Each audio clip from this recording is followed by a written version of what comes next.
accountants I'm one. We have a tendency to be doers, and we work. People that work in accounting departments and companies have a tendency to work on this cycle of deadlines and getting things done. And we wanted to explain that lean accounting is more about practices which go on all the time, not something you just do once in a while. One of the original ideas, Nick, as we were working on the book, was it was going to be a roadmap, almost a traveler's guide. And I think, for each of us, because we've each been on our own journeys implementing lean accounting as accounting and finance leaders, the idea of having something that, like Nick said, integrated not just what is already available in other great books that's out there, but our own experiences in a way that was really practical, which is, and a roadmap or a traveler's guide seemed like, okay, well, we're going to follow this roadmap, and it would be really practical. But then ultimately it turned into just the idea of, well, it's a practice. We want to talk about how to practice lean accounting. Mm.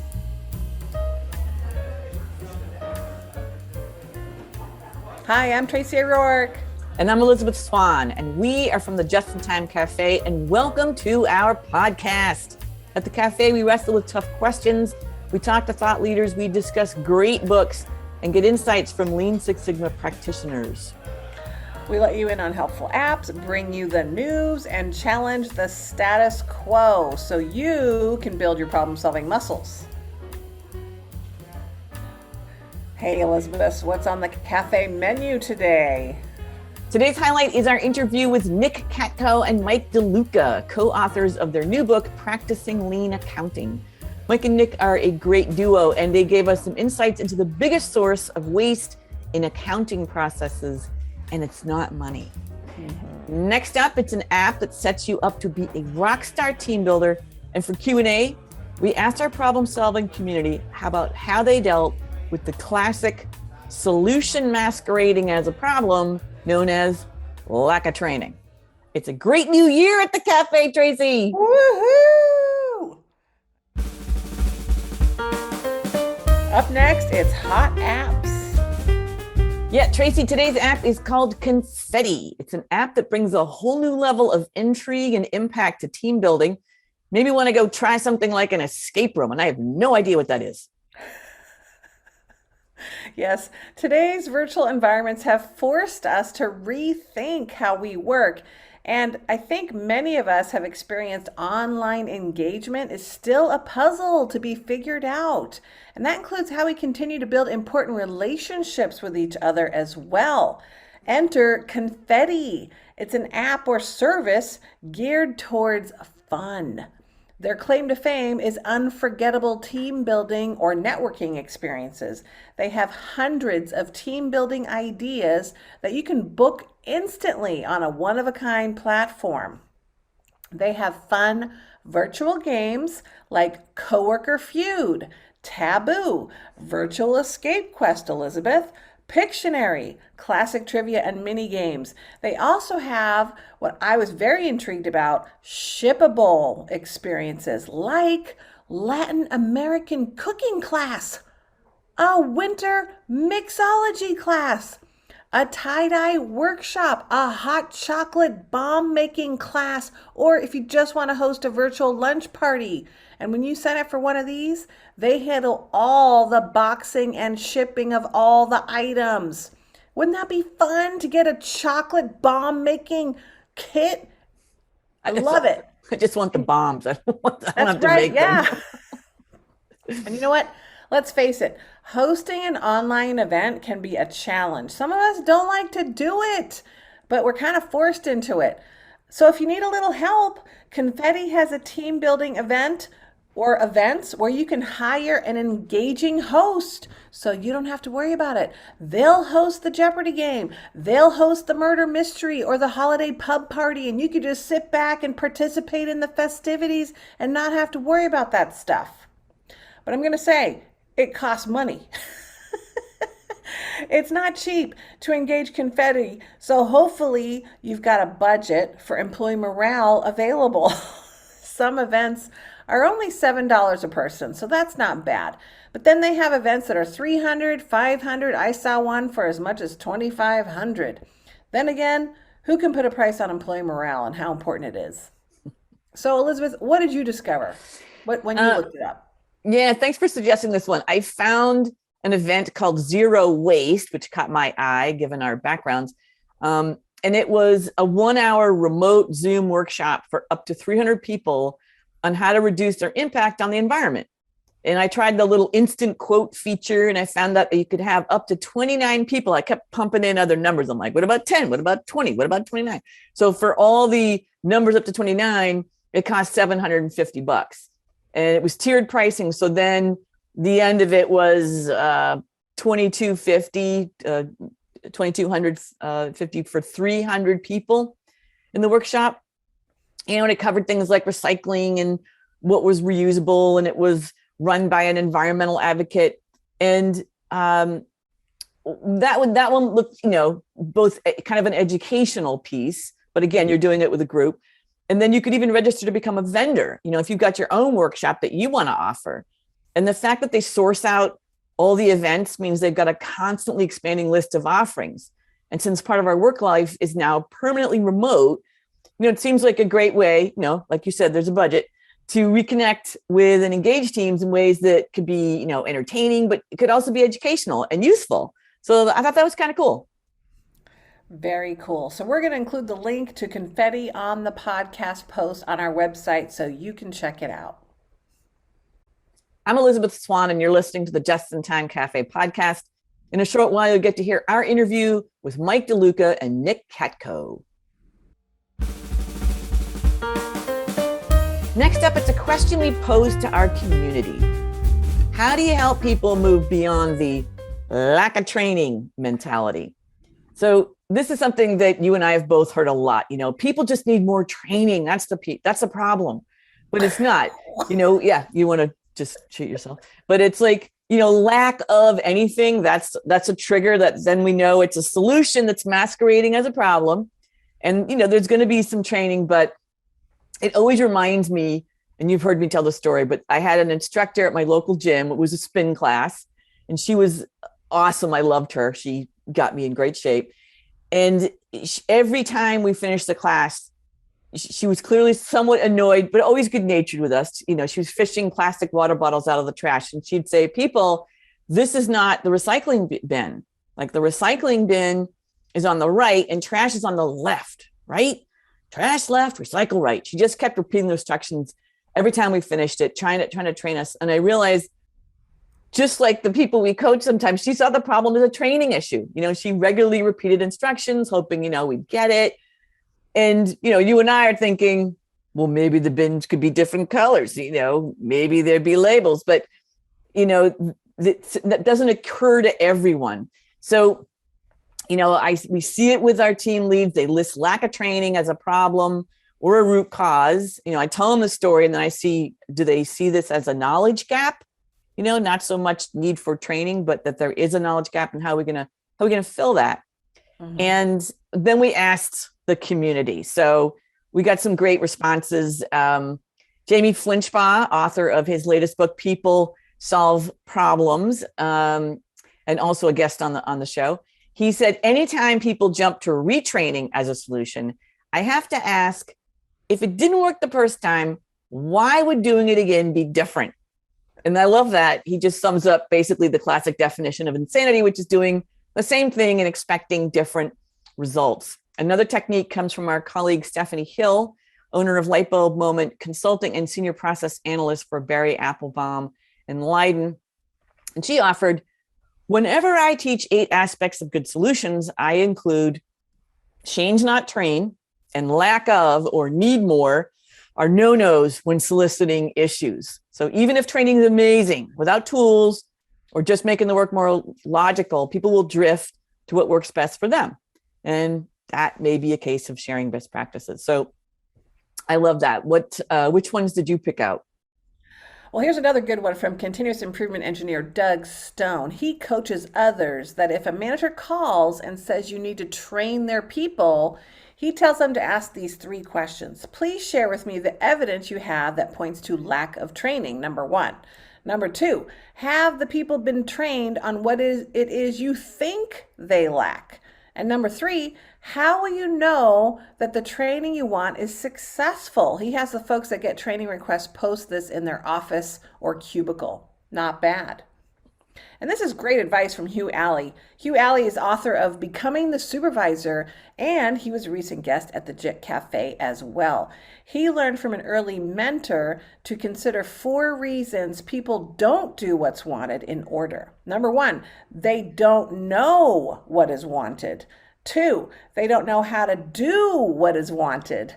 3, they don't have the ability to do what is wanted. And 4, they don't want to do what is wanted. And he added a 5th, which is what is wanted can't be done by mere mortals. He observed that most leaders presume the issue is either option 4 or lack of training, which is option 2. But in reality, most of the time, the issue is option 1. They don't know what is wanted. So as a result, his opening question is almost always, how do you know what they actually know what you want them to do? Great question. I love that one. Here's some good guidance from author and lean coach Ken Eakin. So he observed that we tend to think that if we put information in to other humans, we'll get behaviors out. But humans are not quite so mechanical. So his remedy is to allow, quote, is to not allow, quote, more training as an improvement idea. He says, don't allow new technology, hire more people, reorg, or bigger budgets as ideas either. I love that list. Imposing constraints helps people think beyond their first impulses based on flawed assumptions and pushes their thinking and creativity to higher levels. That's great. We should have this, again, posted on walls. And I also really like this quote from Lean Six Sigma Master Black Belt, Dimitrios Vanidis. The best form of training is no training. And he says, we should make everything obvious and intuitive, and people should know what to do. For example, who taught you how to use a drive-through? Who taught you how to order something from Amazon? Make the process or system as obvious and intuitive as possible, and you'll minimize the need to train. That so resonates with me. It's my challenge to the people I coach. When they say, lack of training, I'll say, why is the process so complex that we need so much training? So Tracy, how do you deal with the problem solver's inclination to fix processes with more training? Yes, training is definitely a piece of the puzzle, I'll admit, especially if you're training people on a new and improved process, right? Oh, you have a new process. We got to train people on the new process. But it's not actually improving the process, just training people on that process. So I don't let problem solvers using PDCA or DMAIC off the hook with just, we're going to train people as the improvement. Because really, you're not improving the process. That doesn't count. You didn't remove waste. You didn't remove steps. You didn't make the process better, easier, faster. You just train people on a crappy process. I have a picture of a knotted water pipe. It's my go-to visual to say, when you want to train people on a process that looks like this knotted pipe, how about we try to simplify and streamline the process first, then train them on the better process. And that seems to resonate with people. I love that visual, Tracy. That pipe visual says it all in one glance. And these were great examples from so many people. We didn't even cover all of them. You can see them on the original post, but our community is seasoned, so they've seen these problems in spades, and it's great to share techniques. I always learn from them. Yes, I agree, Elizabeth. Your post on this topic really seemed to strike a chord with folks in the lean community. It's definitely something we run into a lot, and it still shocks me a little bit how often training still comes up as the default solution. It's crazy. I'm Tracy O'Rourke, and you're listening to the Just in Time Cafe podcast. We host these monthly, so you can go to the www.jitcafe.com and go to our podcast page to check them all out. Coming up next, it's our featured guests, Nick Katko and Mike DeLuca. Tracy, why don't you tell our listeners a little bit about Nick and Mike? I'd be happy to. So Nick is an author, speaker, and president owner of BMA And for over 30 years, Nick has leveraged his lean accounting experience to develop, lead, and coach clients in virtually every industry, to achieve lean accounting transformations. So Nick is a regular speaker at the annual Lean Accounting Summit and has also presented at conferences in the United States, Europe, Asia, and Australia. He's the co-author of Practicing Lean Accounting and the author of The Lean CFO, which has been translated into Turkish and Italian, and he's a regular contributor to the Journal of Cost Management. So Mike DeLuca, his lean journey began in the early 2000s at Group Health Cooperative in Seattle, where as executive director of finance, he implemented lean accounting and co-led the lean transformation of financial planning processes across the enterprise. In his lean coaching practice, he helps companies adopt lean in accounting, finance, strategic planning and deployment, value stream management, and cross-functional process improvement in both finance and operational areas. Mike is a regular speaker at conferences and workshops, including the Lean Summit, Lean Accounting Summit, and Beyond Budgeting conferences. He co-founded with Gene Cunningham the Center for Lean Accounting Learning and Practice at the Lean Enterprise Institute, where he also serves as Lean Accounting faculty and coach. Whew, they've done a lot.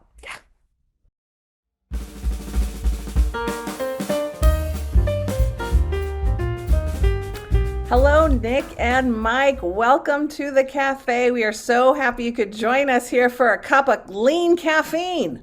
Thanks. Thank Thanks you. a lot. We're really excited to talk about your book today, Practicing Lean Accounting. So tell us a little bit about your collaboration as co-authors. So I always love to hear the story about the idea, the moment that comes together. What problem were you hoping to solve with this book? Well, there's a lot of good lean accounting books out there.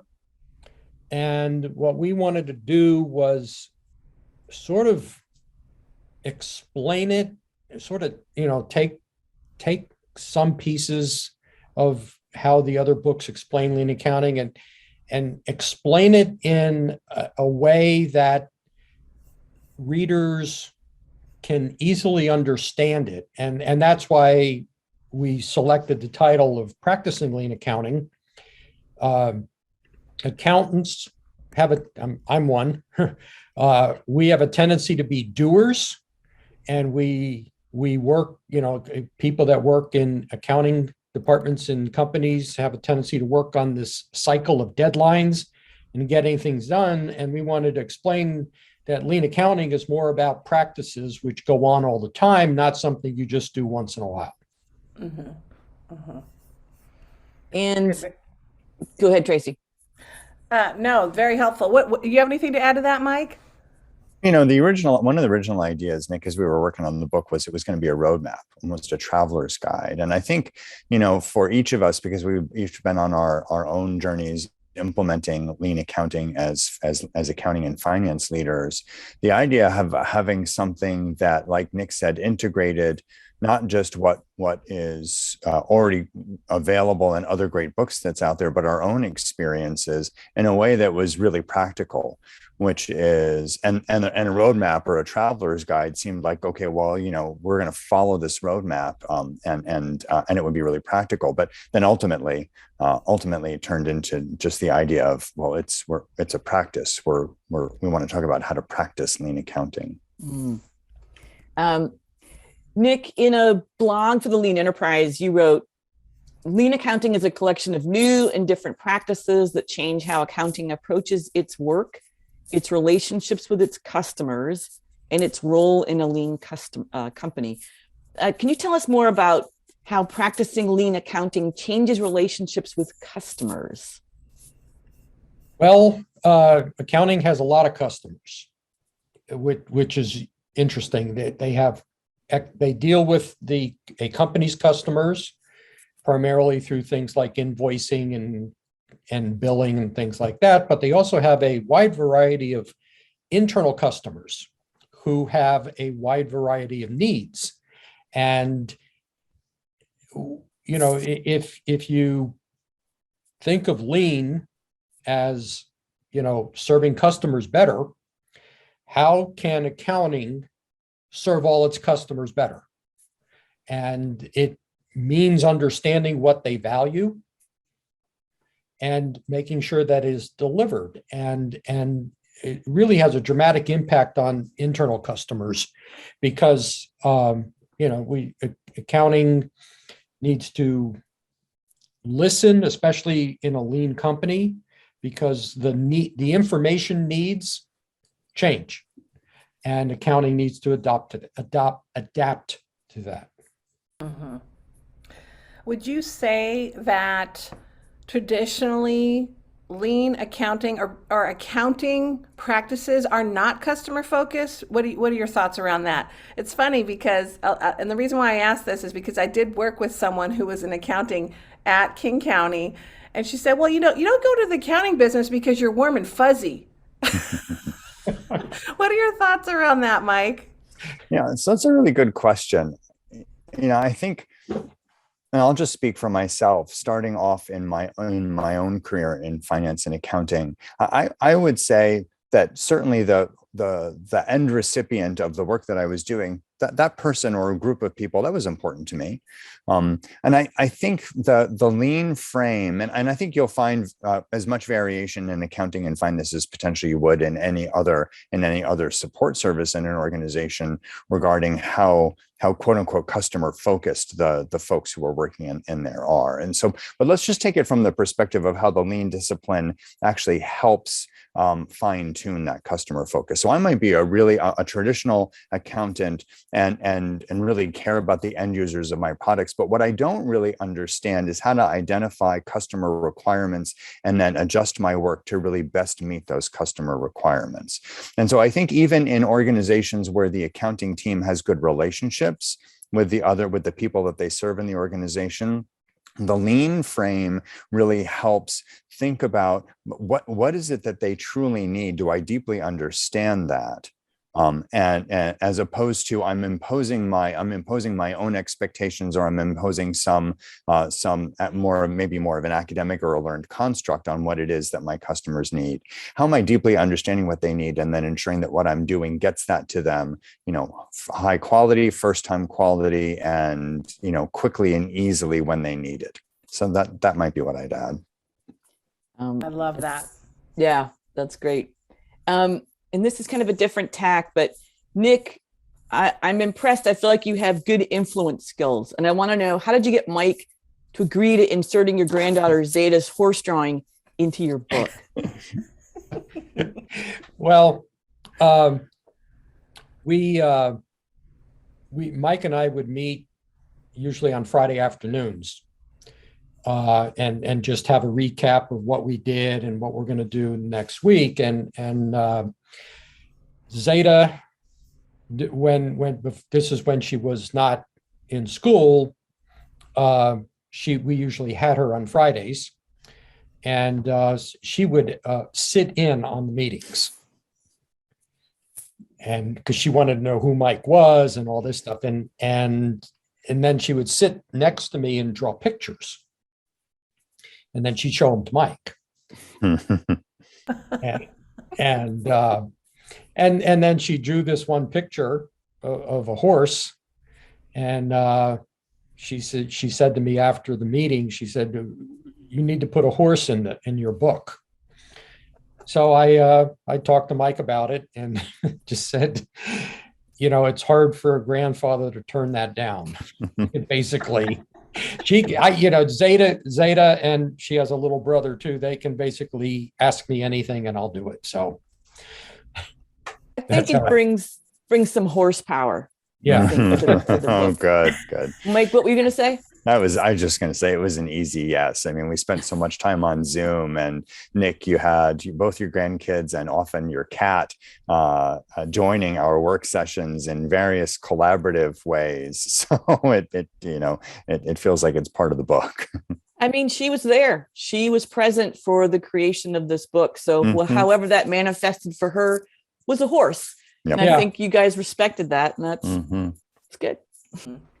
And Mike, I just want to ask you, lean accounting is a rich field, but we often see it as either applying, lean to finance processes or how everyone else should get better at numbers, to help all lean efforts. So can you tell us your biggest challenges with helping people get better at numbers? Getting better at numbers, interesting. So I think helping folks get better at numbers is maybe more about helping folks focus on the question that they're trying to answer or the problem they're trying to solve, and then say, what do we need to understand better? I think for me as a lean learner, many of my teachers would often say, well, I'd say something, oh, okay, well, we're not doing as well on receivables this month. How do you know? Right. So we're really comfortable with numbers in finance and accounting. So we pretty quickly go to the data. But if I'm working with somebody in operations and they're saying we're not doing as good getting, delivering services this month, there's, it's healthcare and we have an access problem, it's manufacturing and we're having trouble with back orders or whatever that might be. And then we're trying to understand why, and we ask the same question. Well, how do you know? And I think that's where really the positive, the really beneficial collaboration between accounting and operations is, because asking how do you know and being really curious about that then opens up a dialogue around, well, what do we have available that we can learn from? And it's not necessarily data mining in our data systems, which might be often where we would go on the accounting side, because we're really comfortable with the data systems. But I think a lot of it, and we've talked about this in the book, is really working with operations to answer the question, how do we know with what information can we collect where the work happens, right? And then if I'm an operations leader or manager or an individual contributor, maybe I get more comfortable with the numbers because the numbers actually are numbers that I collect and they reflect what I'm doing. So I understand a lot better, what does it mean? Because this is my own reality. It's not something that you pulled out of a database somewhere with some technological mumbo jumbo that I don't get. It's actually something that is meaningful and tangible to me because we measured it together. So it's nice, meaningful and tangible. Yes. What would you say are the biggest, maybe some either popular or common misconceptions about lean accounting? Oh boy. One which I still hear to this day is they say lean accounting is a different way to do accounting that is not generally accepted accounting principles, or it's a second set of books. And it just, people think that. And they think they have to sort of change their financial accounting method. And that's just not true. It's that's one of the big things. And I think the other thing is that a lot of people think this is something accounting must do on its own, rather than it's sort of a strategic component of an overall lean transformation. What would you say, Mike? Yeah, I agree with that. I think this idea that lean accounting is somehow non-compliant or actually creates more waste because like Nick said, you're building a second set of books, and then we have all that wasted time trying to reconcile accounts. That's it's important to dispel that. And I think that, helping folks understand we're actually not, especially, I mean, anyone who's trying to learn lean may initially respond and say, I'm already too busy. It's going to be hard for me to do this. I may not have the time to. It doesn't matter if it's operations or accounting or HR. That might be an initial response. And I think helping folks understand that we're not actually adding all of that unnecessary burden, that actually what we'll ultimately do is simplify the work that we're doing while making it more effective. I think it's an important way to frame it. I want to build on the concept of waste. And Nick, can you say what are the types of waste that are most prevalent in accounting practices? Number one is defects or poor quality. Whether it's the information in a lean company, whether it's the information accounting may be pushing into operations, which lean operations really doesn't need anymore. That's defective. The other is inside accounting processes like accounts payable, accounts receivable. It's missing or incorrect information. So, accounts payable works pretty well if everything's right on the invoice that you receive from the supplier. But if something is wrong or something is missing or incorrect, even things like the billing address of the supplier or something like that, it stops the process. And accounting spends a lot of time fixing those defects, not always working on eliminating them. I can't tell you how many times we've built process maps with organizations, for organizations that we've worked in or with, and it's just a natural part of the process is all of these decision diamonds where it says, did I get the right information? And there's a loop back because I didn't get it. It's incorrect. Something is missing. And that's assumed to be a normal part of the process. We're going to get erroneous inputs or incomplete inputs, and we have to fix them. And there's almost no question about it. We've become so used to defect correction in our work. Tracy and I both worked with a financial services firm for a number of years, and they had whole rework departments, as you were saying. It was just, can you guys help us streamline the rework department? Yep. Yeah. When it should be, can you help us eliminate the rework department? Yep. Yeah. And then also it affects relationships, right? So then there's this conflict where, why can't they just give us the right information? I don't like them so much. And, I found process walks to be very eye-opening, so people can walk the process and see kind of how complicated some of these processes are sometimes, and then realize, so maybe they're not dumb. Right? Yeah. Well, that's an important one just to spend a few moments on. And this has happened with me in a number of organizations I've worked with, but I can think of two off the top of my head. And Nick, we talk about this in the book that a number of different processes in accounting require that folks do time tracking. That might be in order to bill progress payments or certainly payroll or any number of different things might require that folks are doing time tracking relative to specific projects. And it's often a frustration for accounting because the time tracking, again, it can be late getting it. It can be erroneous. It can be incomplete. There can be any number of issues with it. And like you said, Tracy, then there's that tension because why can't they just get it to us correct and on time? So and whenever I encounter that, I say, well, let's go see what it's like for that person to input their time. Let's just sit down with them when it's time for them to record their time, whether they do it daily or weekly or bi-weekly. Let's just arrange time to just sit and watch. And the eyes open, and I had no idea it was so hard and it takes so long, and how do I know which codes to use, and it's so complicated, and then each group can work together on how do we simplify it and make it easy to do the right thing. One of my lean teachers said, make the right thing to do the easiest thing to do. So I love that. Make the right thing to do the easiest thing to do. I think there's an entire book about that called Nudge that was written by the Heath brothers, one of our favorite authors. They talk about how make the right choice easy. I love that. And, the other thing I like is also, we always hear, I'm not getting what I need. I'm not getting what I need.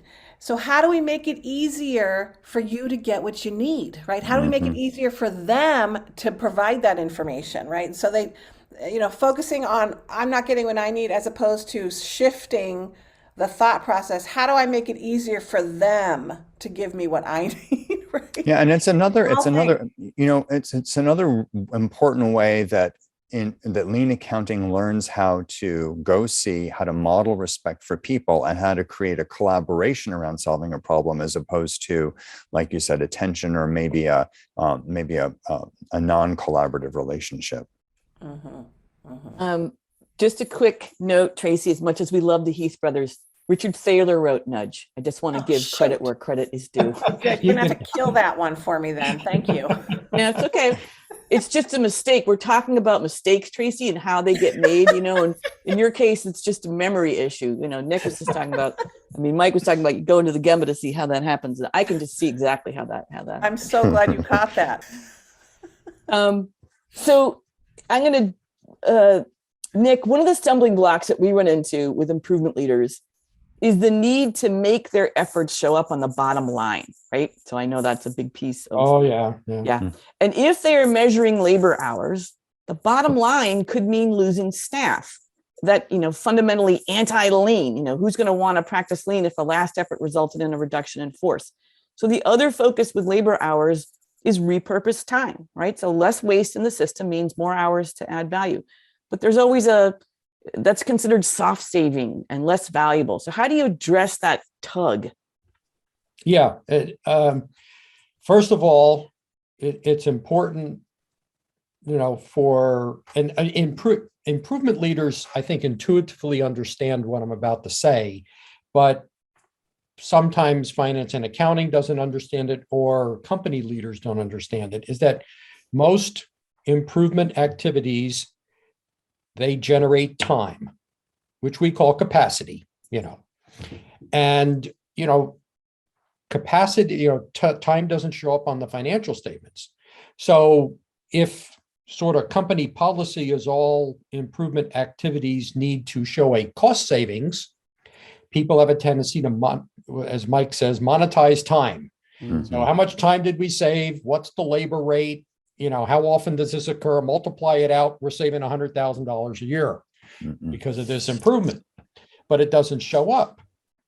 So, you have to be able to measure capacity to show the time being created. And that's one piece. The other piece is, how do you measure costs? Now, if you're looking at just cost savings, that's going to be, you'll get some savings out of improvement, but not significant because of what you said, repurposing the time. So we talk about measuring your labor cost as a percentage of sales, for example. When the percentage goes down over time, if you are making improvements and repurposing the time. But if you're looking at just the absolute monetary value, you're not going to see it. Yeah, this is an important one. I wonder if I could just quickly add two things. One, think about the continuous improvement cycle in our lean thinking: plan, do, check, adjust. When I'm in the plan phase, I'm pursuing this improvement for a reason. I have a hypothesis. It's either part of my strategy. It came out of a Kaizen plan from a value stream mapping. It's something that the department identified, whatever it is. What's my hypothesis? Well, I'm going to improve this process in order to reduce the amount of rework. So I create time. So what? I mean, for us as lean leaders, or as coaches, or as leaders in an organization, part of developing the improvement hypothesis, I think, is importantly includes then what are we going to do with the capacity we create? And we think about that at the outset. Is that getting redeployed to another business unit, another service line? Do we have unmet volume or unmet demand that we want to serve? What's our intention? It's not just we're going to, we ought to improve this process. I don't think leaders are necessarily going around willy-nilly saying, let's improve that process without an intention. So let's encourage folks to include in that intention when we create the capacity. What are we going to do with it? And then what we do with it creates an economic benefit. We serve more customers. Then, to Nick's point, sales go up with the same amount of labor cost, right? I think the other thing that's important is, in some organizations, and mine was true in healthcare, is that we made a commitment to not lay folks off as a result of process improvement. However, we don't always have the opportunity in industries, and healthcare is a good example, to grow business. We don't want more sick people. We're not trying to generate more demand. We're actually trying to reduce demand by keeping people healthier. So what do we do when we create capacity? Well, there are a number of answers to that, but one obvious one is, over time, there's natural turnover and attrition in most areas. So you may not actually, you're not going to lay folks off. However, you're going to have folks moving on to other positions and on a quarterly, annual basis. And so there is the opportunity to identify areas where you wouldn't replace a position when it's vacated. So again, I'm not saying that that's the best first place to go, but it is part of the economic reality that we have to have some intention around what are we going to do with the time that we create. Great points. Thank you, Mike. I just feel like that is just and you guys feel it. You both have some passion around it. It's a bugaboo, but I like the idea of the capacity and attrition. I know we've dealt with those things, but coming in with intention, I do appreciate that. Yes, and that's a great segue into our next question about intention, and that is, so of course we want people to read your book, and you really talk about lean accounting transformation and some of the key practices that have to happen in order for that to happen. So tell us at least one thing. What would you share, one nugget from these key practices that you could share? If you had to pick one. I know that's hard.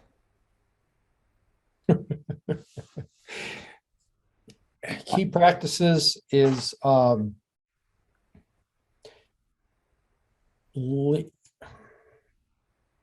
customer value is about serving customers, and lean is about serving customers better. And that's what lean accounting is about. It's about serving all of the customers that accounting interacts with better over time.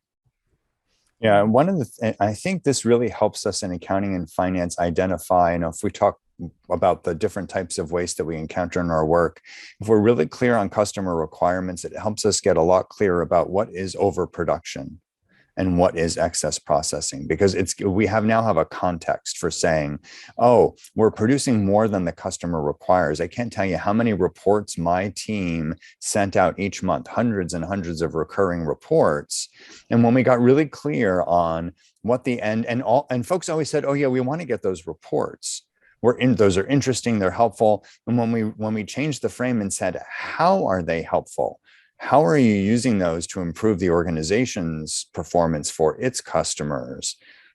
It completely changes the frame. So I think Nick's point is really important. This foundational practice of understanding customer value really helps us get create a lot of clarity in accounting and finance around what work is quote unquote value added and versus what's overproduction. Because I think we do a lot of overproduction and excess processing.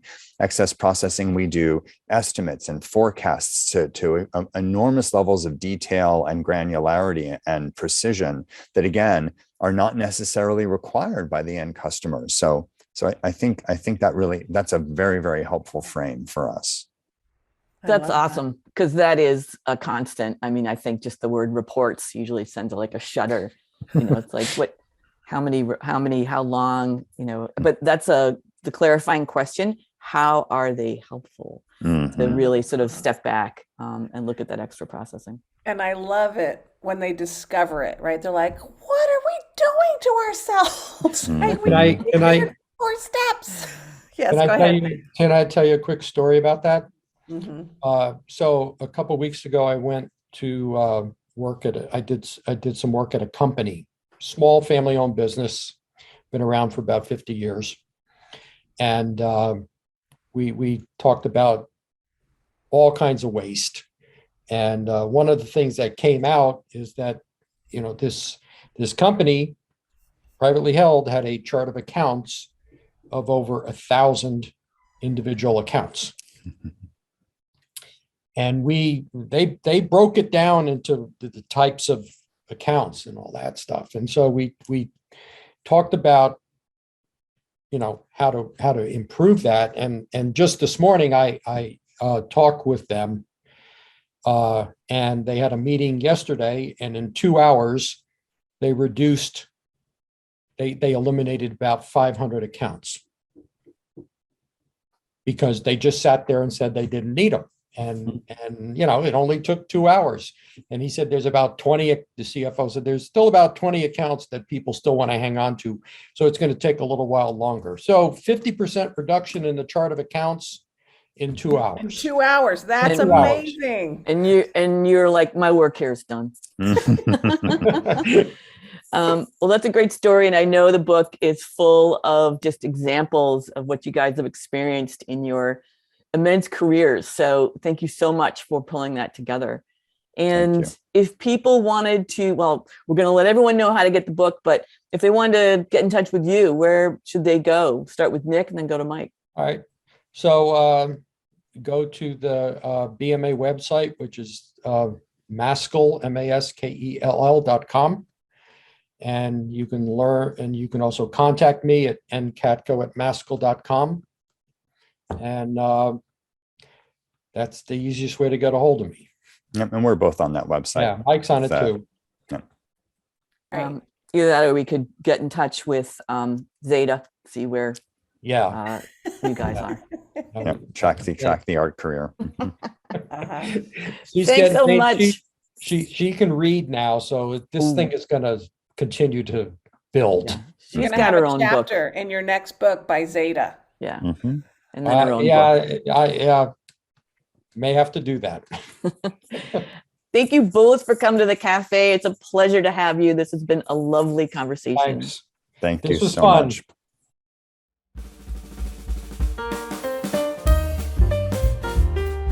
Be sure to register for our January 20th webinar with Leadership Impact Coach Sunitha Narayanan. She's going to teach us how to use hope as a leadership strategy. I'm hopeful about that. Sunitha is great at bringing the workings of our minds into play and how the amygdala brain region drives a lot of our behavior and how to leverage that to become better leaders. And there's still time for you to join our next Lean Six Sigma Leadership Workshop offered through UC San Diego. Class starts at the end of January and goes for 12 weeks. We'll provide the link to all of these on our website. We are thrilled to have your company. The Just in Time Cafe is a great place because of our fabulous community, and it has been tremendous experience last year. Mwah, mwah, mwah, mwah, mwah. Looking forward to a whole new year. So join us next month for your jolt of lean caffeine.